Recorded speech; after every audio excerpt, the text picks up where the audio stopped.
मेरे अति प्रियो, आप सबको जय मसीह की। आज सुबह प्रभु का प्रभावशाली वचन मेरे साथ लूका के सुसमाचार की पुस्तक निकालिए, उसका 4 अध्याय और उसका 18 वचन।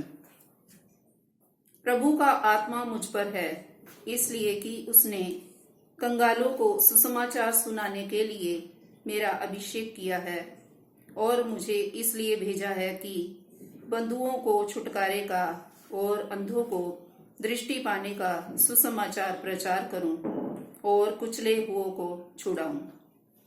आमीन। प्रभु के इस वचन में लिखा है, प्रभु यीशु मसीह कहते हैं कि प्रभु का आत्मा मुझ पर है। लूका 4 अध्याय उसके पहले ही वचन में लिखा है कि यीशु पवित्र आत्मा से परिपूर्ण हुए, पवित्र आत्मा से भरकर। 14 वचन में लिखा है कि वो आत्मा गलील को यीशु मसीह आए और उनकी चर्चा आसपास के सारे देश में फैल गई। यीशु मसीह पवित्र आत्मा से भरकर वो गलील में लौटे परमेश्वर के उन अद्भुत कार्यों को करने के लिए। प्रभु के वचन में लिखा है कि प्रभु का आत्मा मुझ पर है, इसलिए कि उसने कंगालों को सुसमाचार सुनाने के लिए मेरा अभिषेक किया है। प्रभु यीशु मसीह जब इस संसार में पवित्र आत्मा से भरकर गलील को लौटे तो उन्होंने बहुत सारे लोगों को देखा, बहुत सारी भीड़ की और उन्होंने देखा और उन पर तरस किया, क्योंकि वो भटकी हुई भेड़ों की नाई थे और उनका कोई भी चरवाहा नहीं था। यीशु मसीह ने उन लोगों को परमेश्वर के सुसमाचार को सुनाया, जो कि आत्मिक रीति से और शारीरिक रीति से कंगाल थे। वचन में लिखा है कि यीशु मसीह ने 2 प्रकार के कंगालों को सुसमाचार सुनाया, जो आत्मिक रीति से कंगाल थे और जो शारीरिक रीति से कंगाल थे।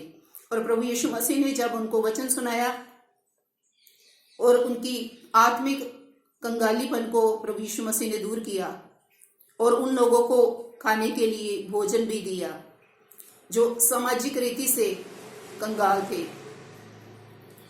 प्रभु के प्रिय लोगों, प्रभु यीशु मसीह हर तरह के कंगालपन को वो दूर करने वाला परमेश्वर है। वचन में लिखा है कि बहुत से कोढ़ी जो समाज से तिरस्कृत किए जाते थे, उनको समाज से निकाल दिया जाता था, और वो कोढ़ी जो अपने समाज से दूर हो जाते थे, अपने परिवार से, अपनों से दूर हो जाते थे, और उनके पास कोई भी कमाई का साधन नहीं होता था और ना ही उनके पास खाने के लिए भोजन होता था।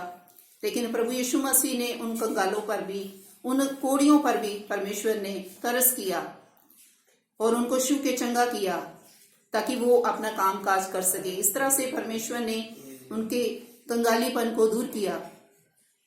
एक विधवा जो कि जिसका एक ही बेटा था वो मर गया था, प्रभु यीशु मसीह ने उस औरत पर भी तरस किया जो कंगाल विधवा थी और उसके बेटे को जिंदा कर दिया। प्रभु यीशु मसीह हमारा तरस करने वाला परमेश्वर है। 2 कुरिन्थियों उसकी 8 अध्याय उसके 9 वचन में लिखा है कि तुम हमारे प्रभु यीशु मसीह का अनुग्रह जानते हो कि वे धनी होकर भी तुम्हारे लिए कंगाल बन गया, ताकि उसके कंगाल हो जाने से तुम धनी हो जाओ। इसलिए प्रभु के प्रिय लोगों, हमें प्रभु के वचन से धनी बनना है।